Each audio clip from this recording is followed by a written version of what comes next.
Dear friends, I am very happy to welcome you on this course, and I am most certain this is going to help you tremendously. I am your teacher, Ashok Rajguru, and we shall be meeting in this course in every video. This course will run for 21 days. It will consist of more than 30 lessons, and you will be listening to more than 6 hours of video. I will be covering all the 12 tissue salts and 18 combinations which you can use readily in most situations that you will face in day-to-day ailments. And we shall also be looking at some of the common ailments in a little depth in the section on therapeutics. As is a convention that is followed in all such courses, I will first make a disclaimer. It's pretty conventional stuff, but please listen to it carefully and read it on your screens. The information that is contained in this course is not a substitute for professional medical advice. You should never delay seeking medical advice from a doctor because you have learned something in this course. The course does not provide specific diagnosis and treatment of individual cases.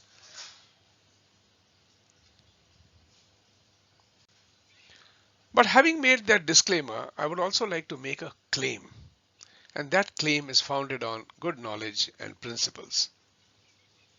So the claim is that all information contained in this course has been tested in the clinic by many medical doctors, homeopaths, and healers. You should learn how it works, when it works, and you should also know its limitations. Biochemic therapy has been around since 1873 and has been used all over the world, right from the United States of America, all over Europe, India, and so many other countries. In fact, all the remedies that you will be studying in the biochemic tissue salts therapy course are also part of the homeopathic practice. But we are not looking at the differences and similarities in this course. We shall concentrate only on these remedies from the perspective of biochemic tissue salt therapy.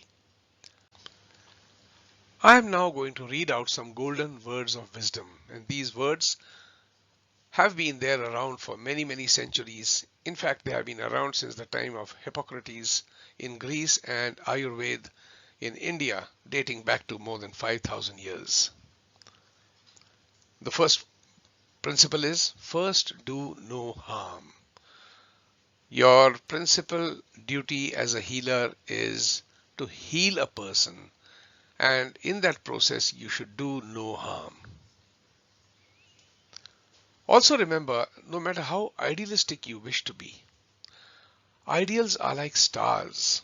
They are hard to reach, but they are helpful in finding your way in the dark. So one should never be dogmatic about any school, any philosophy when it comes to healing. Your principal concern is do not harm the patient, and you have to heal the person. Another beautiful sentence here, don't lose your compassion for the suffering borne by your patient. Remember, all the symptoms that are described by the patient are based on very personal experience.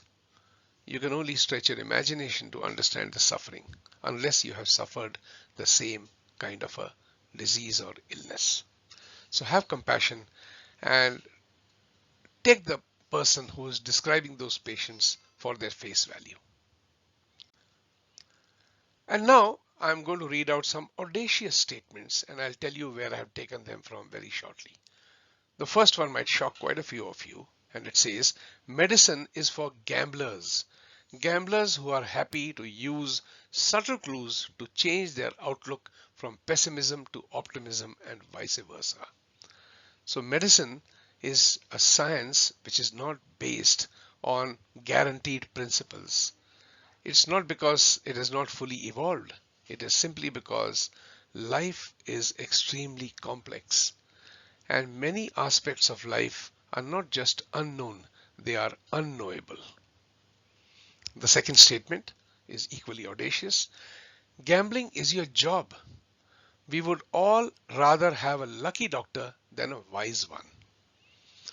These words actually remind me of Napoleon, who used to prefer to select generals for a war who were lucky rather than being merely intelligent or good tacticians or strategists.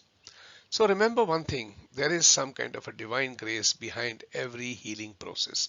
And mind you, these sentences are not some kind of new age stuff. They are from a very respected medical textbook. The Oxford Handbook of Clinical Medicine has been around for more than 25 years. It is a standard work and it is compulsory reading for every resident doctor in the UK. In fact, they must carry a copy of this in the coat pocket when they are doing their rounds in the wards. And this book has been written principally by Murray Longmore, a respected authority in clinical medicine, a practicing doctor, not just an academician. And the second writer is Ian Wilkinson. And the remaining writers keep changing as the time passes in order to update information. This is now in the 10th edition. If you wish to read a review of this particular book, I have written a review of this book on the online worldwide professional journal on homeopathy, and you can find it on this URL. This is a book one should invest in. The Indian edition is just a little over 500 rupees, which is probably the cost of watching a film in a theater and a can of popcorn and Coke. Thank you very much for your attention, and we shall meet in the next video. I would just like to remind you that when it comes to healing, one must remember that pride has to be left far away behind. Pride is concerned with who is right, and humility is concerned with what is right. So do what is right for the person who is seeking your help. It doesn't matter who is right and who is wrong. So on that note, thank you very much and bye-bye.